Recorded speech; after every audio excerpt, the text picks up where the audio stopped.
venez de décider de mettre en place un contrat avec le syndicat des médecins libéraux, c'est-à-dire que le médecin a un rôle central dans la prévention ou alors c'est un rôle avec d'autres professionnels de santé?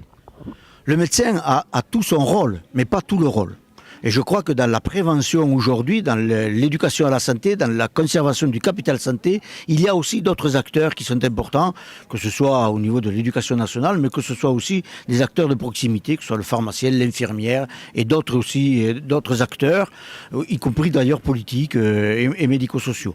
Et donc c'est l'ensemble de tous les acteurs. Mais évidemment, on a un point de rencontre important qui est le médecin traitant. Et le médecin traitant est certainement celui qui fait le rond-point, le carrefour, qui est celui qui doit redonner du dynamisme, qui doit redonner envie aux patients d'être un acteur de sa propre santé, de bien comprendre ce que c'est que la maladie chronique ou la maladie ou le capital santé. C'est lui qui doit expliquer, qui doit entretenir une relation de confiance avec son patient. Ça veut donc dire que par la prévention, on va pouvoir enfin mettre en place ce qu'on appelle la chaîne de santé autour du patient?